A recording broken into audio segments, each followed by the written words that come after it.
미래형 환승센터 시범사업 최우수 사업으로 선정된 평택지제역 복합환승센터, 반도체와 수소산업단지, KTX 등 철도와 버스, 도시망공교통 UAM에 전기 수소차까지 연계해 미래형 환승센터의 청사진을 마련했다는 평가를 받았습니다. 본 시범사업은 미래 모빌리티에 대비한 미래형 환승센터 청사진을 마련한 전국 최초의 시도로 평택 지제역이 미래 첨단 도시에 걸맞는 대한민국을 대표하는 미래형 교통 허브로 조성될 수 있도록 시가 환승센터로 계획하고 있는 부지는 지제세교 도시개발사업구역 내 10만 7천 제곱미터 규모.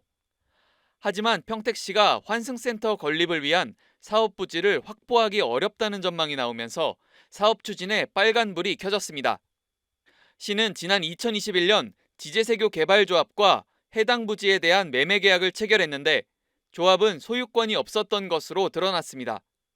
취재 결과 해당 부지 소유권자는 지제세교 도시개발사업 시행대행사인 신평택 에코밸리로 확인됐습니다.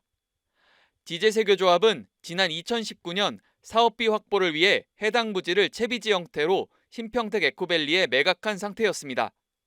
평택시 역시 신평택 에코밸리 측에 해당 부지에 대한 재산세 등을 부과하고 소유관계까지 확인했습니다. 그런데도 평택시는 소유권이 없는 엉뚱한 곳과 부지 확보를 위한 매매 계약을 체결한 겁니다. 토지 소유주인 신평택 에코밸리 역시 그동안 평택시의 소유권이 자신들에게 있다는 공문을 수차례 보냈지만 명확한 답변을 듣지 못하고 있는 상황.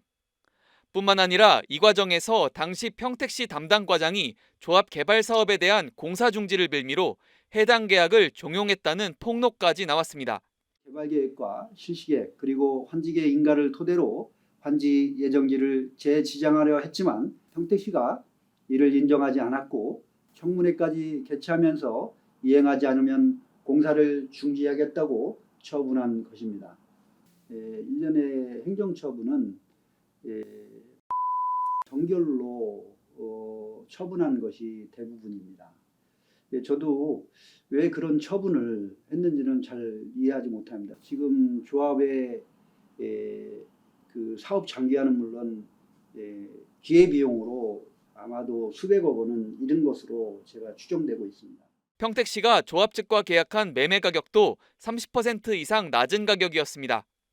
실제로 신평택 에코밸리는 해당 부지 매입 비용으로 300억 원을 지출했고 취등록세 등으로 60억 원을 납부했는데 조합이 평택시와 계약한 조성 원가는 230억 원 수준으로 조합원들이 150여억 원을 추가로 떠안게 된 셈입니다. 매매 계약 당사자가 아닌 엉뚱한 곳과 계약을 체결하고 이마저도 행정권을 남용한 강압행정이 벌어졌다는 겁니다. 문제는 여기서 그치지 않습니다. 그러니까 시킨 건 아니잖아요. 말만 한 거지. 인가가 나간 거잖아요. 인가 조건으로. 당연히 저희 입장에서는 원상복구하라고 공문을 보냈을 테고요. 그거 안 하면 공사 중지하겠다. 당연히 문서가 저희가 또 할 수 있는 게 그밖에 없으니까는. 상황이 이런데도 평택시 의회는 관련 예산을 통과시켰고 예산을 받은 평택시는 정작 계약금을 수령할 대상이 없자 법원에 150억 원의 공탁금까지 걸었습니다.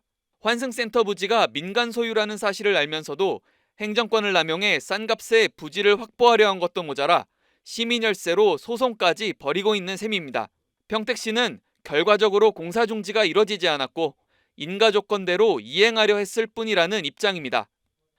평택시는 올해 말까지 부지를 확보해야 한다면서 법적 대응을 검토 중이라고 밝혔습니다.